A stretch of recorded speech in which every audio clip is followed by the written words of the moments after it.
믿음이 없이는 기쁘시게 못하나니 하나님께 나아가는 자는 반드시 그가 계신 것과 또한 그가 자기를 찾는 자들에게 상 주시는 이심을 믿어야 할지니라.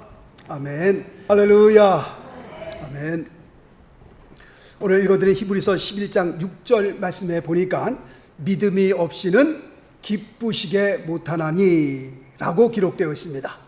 우리는 지금 이 말씀을 통해서 하나님께서 우리에게 무엇을 원하고 계시는지, 하나님께서 우리에게 무엇을 요구하고 계시는지 우리가 잘 알 수 있습니다.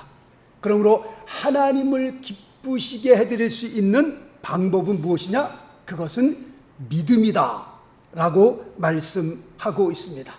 우리가 히브리서 11장 6절 말씀을 읽었는데 5절 바로 전절 중반절에 보면 이렇게 기록되어 있습니다. 저는 옮기우기 전에, 이 사람이 누군가요? 에녹이죠. 저는 옮기우기 전에 하나님을 기쁘시게 하는 자라 하는 증거를 받았느니라. 무엇을 통해서 에녹이 하나님을 기쁘시게 하는 증거를 받았죠? 믿음으로. 5절 말씀에 보니까 믿음으로 에녹은 이렇게 기록되어 있는 것을 보게 됩니다. 하나님께서 그 일하시는 방법은 무엇일까? 하나님께서는 어떤 사람을 택하여 일을 하실까? 혹시 하나님께서 잘생긴 사람을 통해서 일을 하십니까?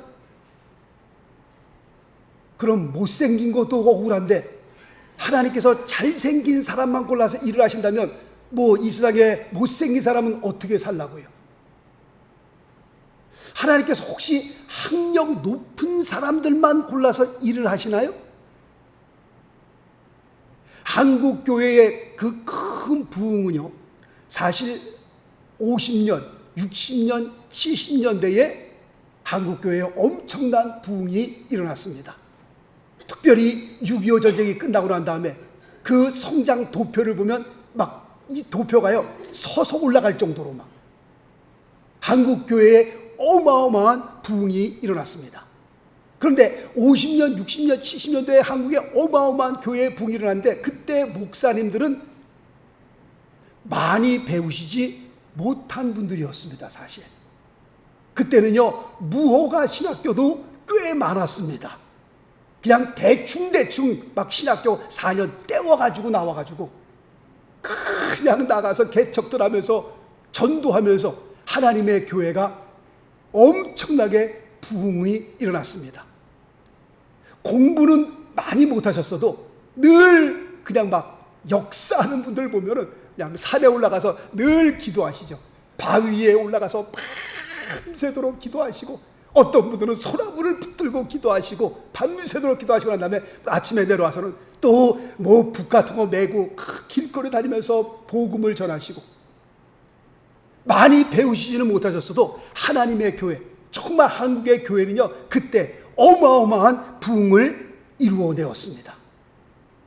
오늘날 목사님들은 어떻습니까? 굉장히 많이 배우셨습니다. 배우지 않으면 안수를 주질 않습니다.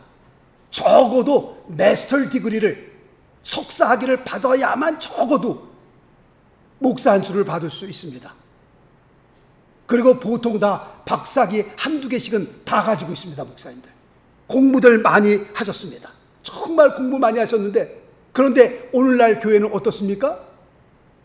그 예전 선배 목사님보다 더 공부를 많이 하셨으니까 교회는 어떻게 더 부흥돼야 되겠죠. 엄청난 부흥을 가져와야 되겠죠. 그런데 반대입니다. 한국 교회는 얼마 전부터 마이너스 성장을 가지고 오고 있습니다. 교회의 사람들이 떠납니다. 청년들이 다 떠납니다. 하나님께서 일하시는 방법, 물론 많이 공부하시는 건 좋지만 그 공부한다고 하는 그것 때문에 우리가 하나님 앞에 쓰임 받습니까? 그건 아니라고 생각을 합니다. 큰 교회에서 담임 목사를 청빙할 때에 제일 먼저 보는 게 뭐예요? 이력서 가운데에 어느 신학교를 나왔나, 그리고 박사학위는 어디서 땄나, 그거부터 보는 겁니다. 위에 선배 목사님은, 개척했던 목사님은 정말 산에 올라가서 그냥 기도해 가면서 굶어가면서 개척을 하여 교회를 이렇게 성장해놨는데, 10,000명, 10만 명, 20만 명 되는 교회 담임으로 오는 목사님들은 정말 공부만 하시고 오신 거예요. 예수님께서 베드로에게 양을 맡길 때에 베드로에게 물어보신 것이 있습니다. 뭐라고 주님께서 베드로에게 물어보십니까? 시몬의 아들, 요한의 아들 시몬아, 내가 나를 사랑하느냐? 그거 물어보시고 예수님께서 베드로에게 자기의 양떼를 맡겨 주셨습니다. 그렇다고 할 것 같으면 오늘날 교회에서도 담임 목사님을 청빙할 때에 뭐 이력서 보는 거 좋고 어느 신학교 나왔냐, 박사학위 어디서 받았냐 다 좋습니다. 그렇다고 할 것 같으면 이것도 물어봐야 되지 않겠어요? 목사님께서는 정말 주님을 사랑하십니까? 그 많은 양떼들을 맡기기 전에 담임 목사로 청빙하는 그 목사님을 향하여 정말 주님을 사랑하십니까? 예수님께서 베드로에게 물어봤던, 그리고 그 질문을 하시고 난 다음에 양떼를 맡겼던 것처럼 담임 목사로 오시는 그 목사님을 향하여 당신은 정말 주님을 사랑하십니까? 아이, 목사님들이 다 주님 사랑하니까 뭐 신학교 가고 다 목사 된 거죠. 다 그런 것도 아닙니다. 요새는요, 특별히 우리 이민자들에게 있어서는요, 교회 잘 선택하는 것, 교회 잘 만나는 것 큰 축복이고요, 좋은 목사님 만나는 거 얼마나 큰 축복인지 몰라요. 왜냐하면 좀 이상한 목사님들이 너무 많기 때문에 그래요. 뉴저지에서 하나만 보더라도 어떤 집사님 한 분 계신데 한동안 안 보이시더라고요. 한 6개월 만에 뵀나? 집사님 길에서 인사하시는데 저한테 그러더라고요. 목사님, 저 목사 받았습니다. 한국 갔다 오시더니 6개월 만에 목사 안수 받고 왔다 그러더라고요. 그래서 제가 너무 놀라갖고, 아니 어떻게 목사를 받으셨나요? 예, 이번에 한국 가서 6개월 동안 훈련받고 목사 안수 받았습니다. 조금 이상한 교회도 있고요, 조금 이상한 목사님도 사실은 있기 때문에 우리가 좋은 교회를 만나는 것, 좋은 목사님 만나는 것 굉장히 중요합니다. 하여튼 중요한 것은 내가 정말 주님을 사랑하는가? 담임 목사님을 청빙할 때 한번 물어볼 수 있어야 됩니다. 뭐 다른 거 막 다 물어보시는 거 뭐 많이 있지만 제가 볼 때는 가장 중요한 것 같아요. 예수님께서 베드로에게 질문하셨던, 물어보셨던 그 질문이 가장 중요하지 않나? 아무리 박사학위 10개를 받으면 뭐예요? 내 마음속에, 내 중심에 하나님을 향한 마음이 없는데, 영혼을 향한 마음이 없는데 박사학위 몇 개를 받으면 그게 무슨 중요한 겁니까? 그게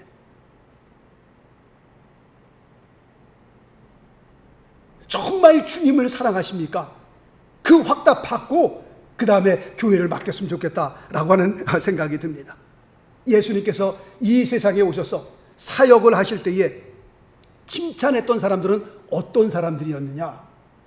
세상에서 성공한 사람들을 칭찬하셨어요? 돈 많은 사람들 보면서 야, 너 대단하다 칭찬하셨어요? 아니에요. 예수님께서 이 세상에서 칭찬한 사람들을 보니까 믿음을 가진 사람들을 향하여 칭찬하셨더라고 보니까요.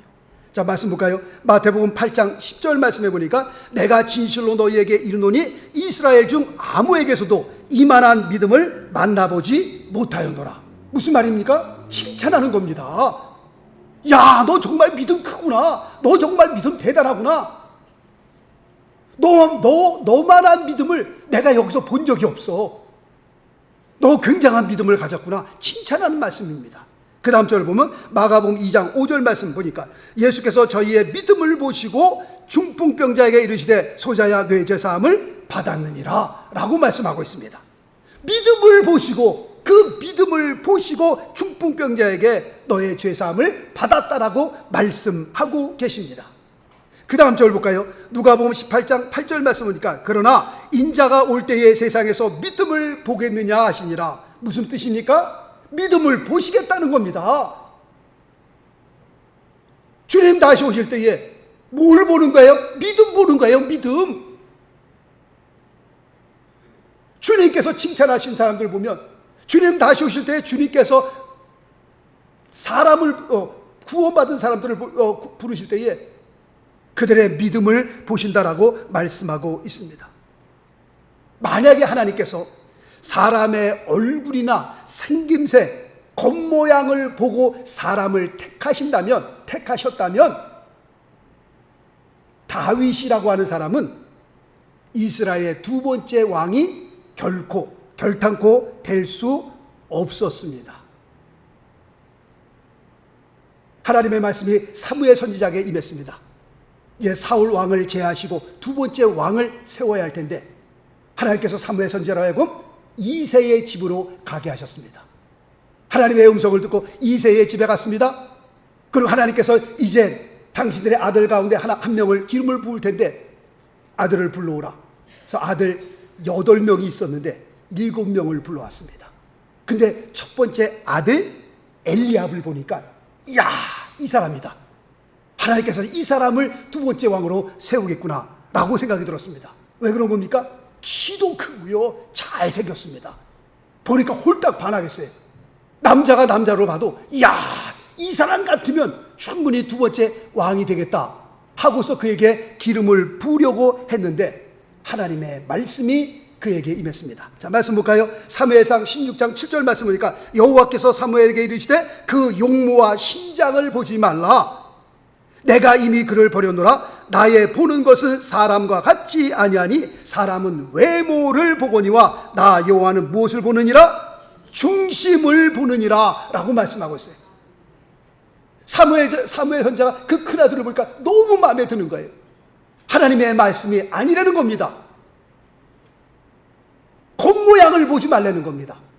자, 그 다음 말씀 볼까요? 사도행전 13장 22절 보니까 다윗을 왕으로 세우시고 증거하여 가라사대 내가 이새의 아들 다윗을 만나니 내 마음에 합한 사람이라 내 뜻을 다 이루게 하리라. 다윗은 이새의 아들 가운데 막내입니다. 8번째였습니다. 근데 이 나라의 두 번째 왕을 세우는 그 자리에 아버지 이새가 다윗은 부르지도 않았어요. 왜요? 별 볼 일 없었기 때문에. 얘가 왕이 될 수 있겠나? 얘는 안 돼. 그냥 7 아들만 불러놨어요. 사무엘 선지자가 첫 번째 아들 엘리압을 보니까 너무 마음에 들었거든요. 하나님께서 아니라는 거예요. 그럼 하나님 두 번째 아들입니까? 두 번째 아들도 아니라는 거예요. 세 번째도 아니에요. 보니까 7번째까지 다 봤는데 다 아니에요. 분명 하나님께서 이새의 집으로 나를 보내셨는데 어떻게 이 아들, 이렇게 많은 아들 가운데에 하나님께서 말씀을 안 해주시는가? 이상하다 해서 이새에게 물어봤습니다. 이 아들이 너희 아들이 다냐 이게? 또 없냐 했더니 하나 있긴 있습니다. 제가 양떼 지키라고 했습니다. 걔는 별 볼 일 없는 애입니다. 아니다, 데려오라는 거예요. 막내 아들 다윗이 들어오는데 어떻게 해요? 하나님의 마음에 합한 거예요. 다윗을 보니 내 마음에 합한 자라. 내가 그를 통해서 내 뜻을 이루겠다라고 말씀하고 있잖아요. 여기서. 사람은 외모를 보지만 하나님은 무엇을 보세요? 중심을 보신다라고 말씀하고 있습니다. 그러면 우리가 하나님의 마음에 합한 사람이 되려면, 다시 말씀드리면 우리가 하나님을 기쁘시게 해드리는 사람이 되려면 무엇이 있어야 되는 거예요? 믿음이 있어야 되는 거예요. 믿음. 아까 말씀드린 대로 우리 선배 목사님들 그렇게 많이 공부는 안 하셨지만 뭐가 있으니까요? 하나님 앞에 믿음이 있으니까 하나님께서 그들을 들어 역사를 이루잖아요. 역사를요. 사실 이력서보다도, 담임 목사 청명할 때 이력서보다도 당신 믿음이 얼마큼 됩니까? 1서부터 100까지 어느 정도 됩니까? 체크를 했으면 더 좋겠어요. 믿음을 좀 먼저 봤으면 좋겠어요. 어느 학교를 먼저 보는 것보다.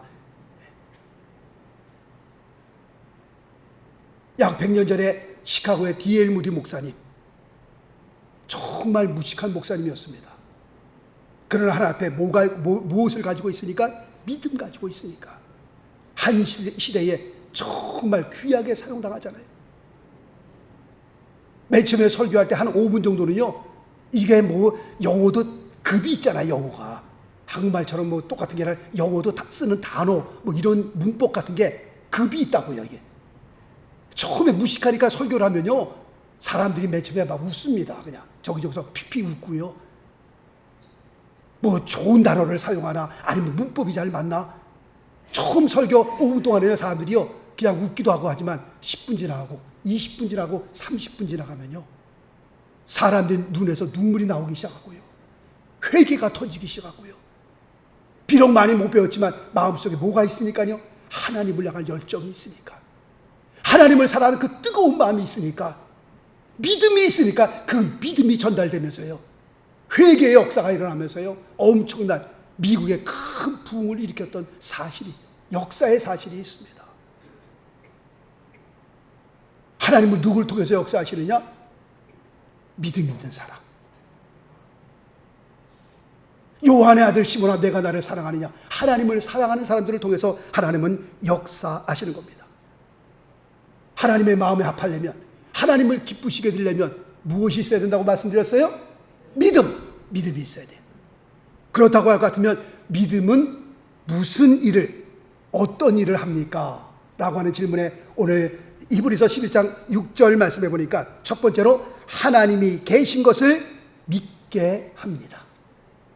하나님은 영이시니 예배하는 자가 신령과 진정으로 예배할지니라. 하나님은 영이시기 때문에 우리가 볼 수 있어요, 없어요? 하나님을 뵐 수 없습니다.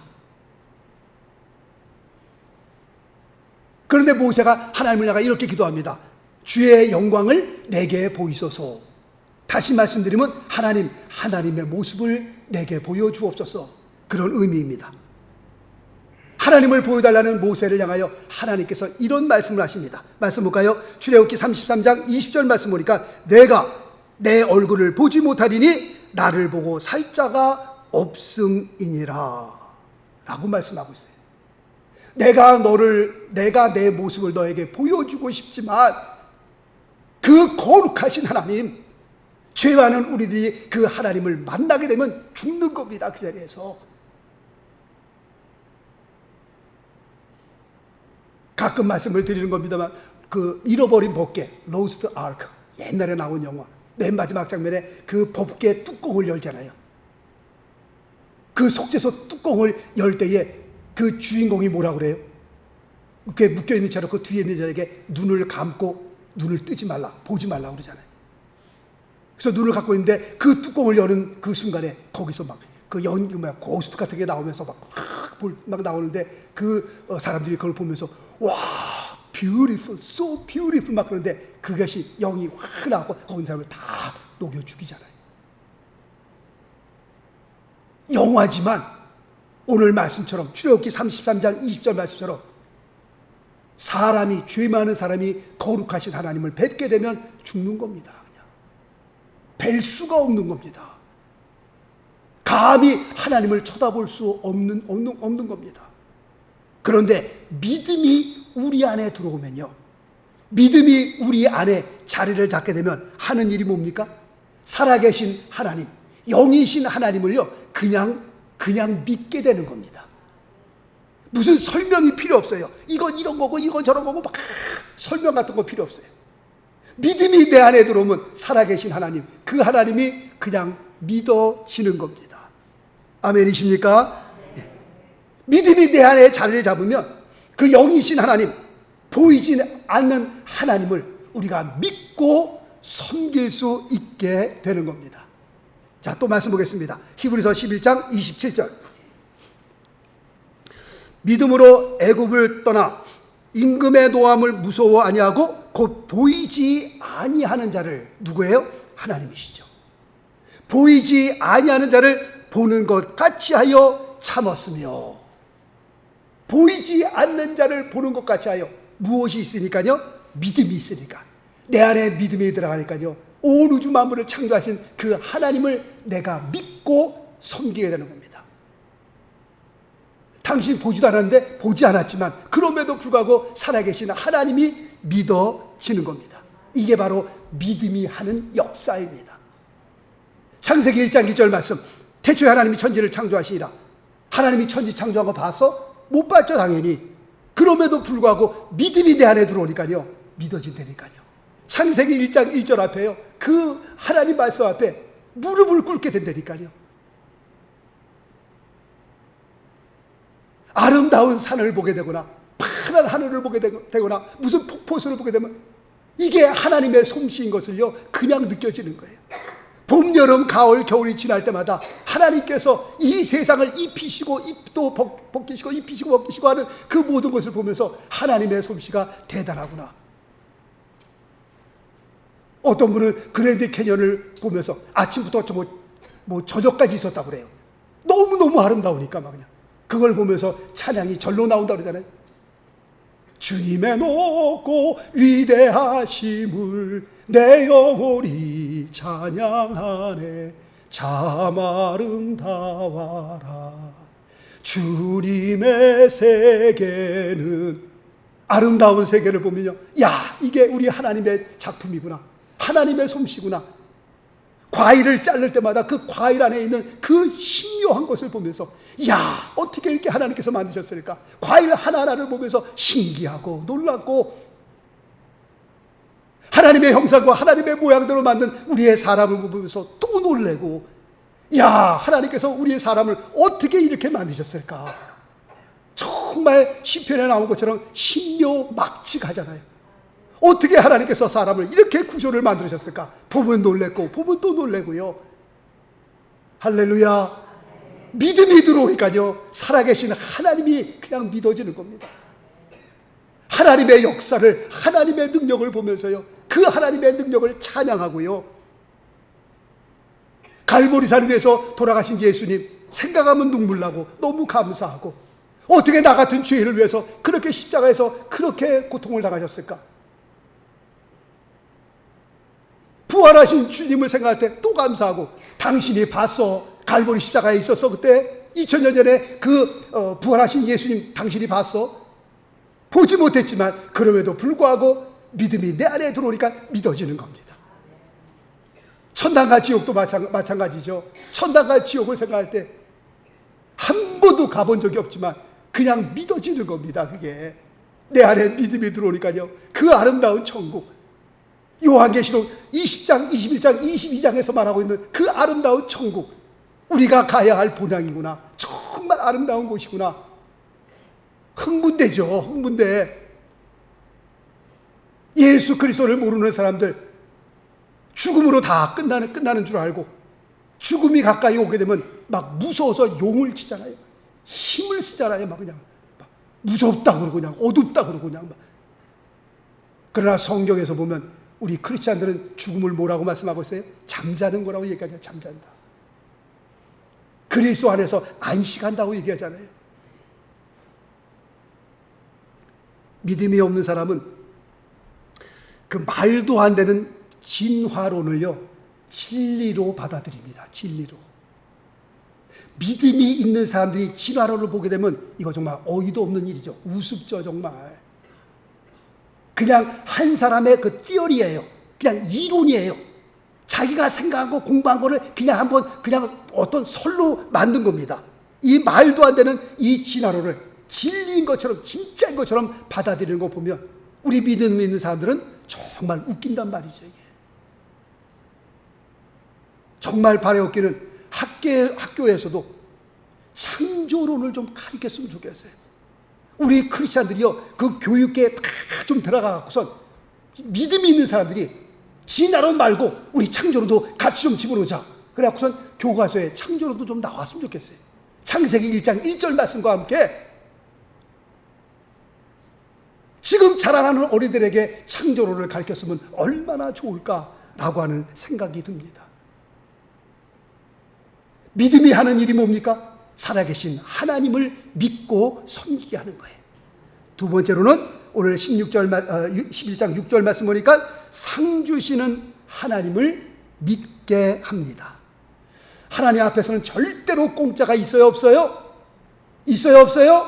공짜가 없습니다. 말씀 볼까요? 마가복음 9장 41절, 누구든지 너희를 그리스도에게 속한 자라 하여 물 한 그릇을 주면 내가 진실로 너희에게 이르노니 저가 결단코 상을 잃지 아니하리라. 우리가 주를 위해 하는 모든 것, 하나님께서 절대로 잃어버리지 않겠다라고 말씀하고 있어요. 물 한 그릇을 대접하는 그 물 한 그릇까지도 하나님께서 기억하시겠다라고 말씀합니다. 그러므로 우리가 믿음으로 행하는 모든 것들 하나님 앞에 공짜가 있어요, 없어요? 없습니다.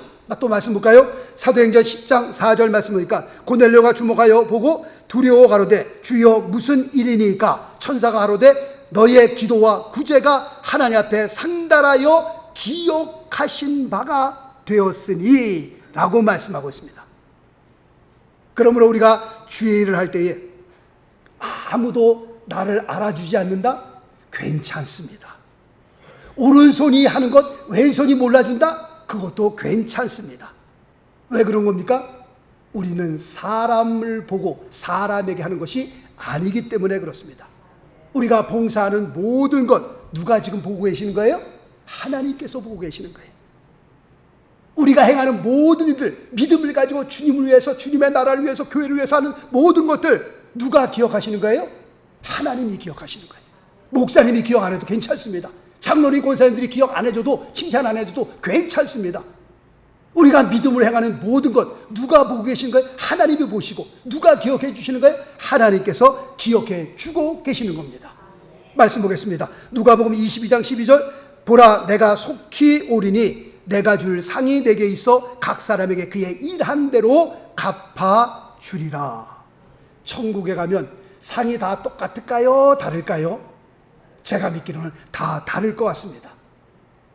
예수님께서 십자가 못 박고 돌아가실 때에 한쪽 편에 있는 강도가 세상에서 정말 못된 일 다 하다가 이제 사형 선고를 받아 죽는 바로 직전에 예수 그리스도를 믿어 낙원에 잃었습니다. 그렇게 천국에 간 사람과 정말 스데반 집사님처럼 복음을 증거하다가 돌에 맞아 피를 토하면서 자기를 죽이는 자를 향하여서도 그들의 죄를 속죄하면서 그렇게 죽은 사람과 하나님 앞에 갔을 때의 상급이 똑같을까요? 다를까요? 당연히 다를 수밖에 없는 겁니다. 우리가 선교하고 있는 아마존의 강명관 선교사님, 그 조금 더 옆으로 가면 다른 부족이 있어요. 그 부족을 위해서 미국 여자분께서 처녀 때 20대 중반에 선교사로 들어갔습니다. 그래서 한평생 그들의 말을 익히고 그들의 성경을 번역하고 80 넘어서 처녀의 몸으로 하나님 앞에 부름을 받아 세상을 떠나셨습니다. 그분이 받을 상과 우리가 받을 상과 똑같을까요? 다를까요? 제가 보기에는 다를 것 같아요. 우리는 후방에서 이렇게 편하게 우리가 주님을 섬기는데 그분은 처녀의 몸으로 아마존 거기 들어가서 평생 그들과 동고동락하면서 성경을 번역하고 거기서 생명을 자기 삶을 마친 사람과 어떻게 똑같겠어요?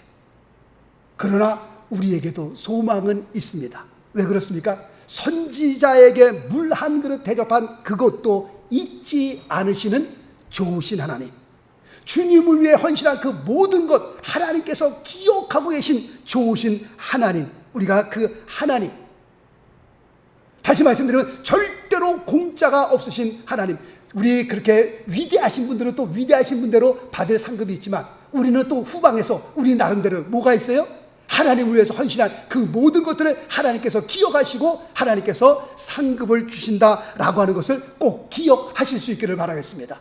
우리에게 주시는 상급이 있습니다. 하나님을 위해서 헌신한 그 조그만 것까지라도 하나님께서 꼭 기억하시고 그날에 우리에게 상급으로 보답해 주시겠다라고 말씀하고 있습니다.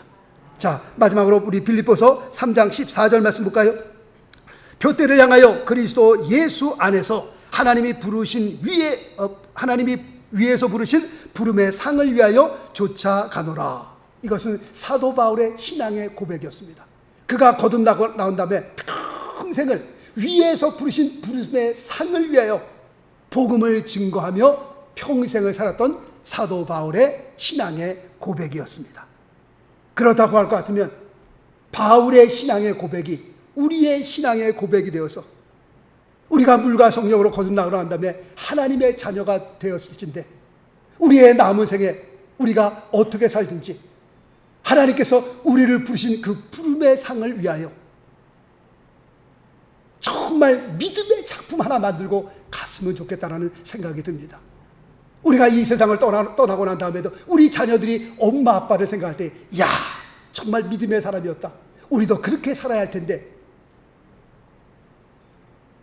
교회에서 세상을 떠나신 우리 성도님을 생각할 때 정말 우리도 그렇게 살아야 할 텐데, 그런 귀한 믿음의 사람들 되기를 원합니다.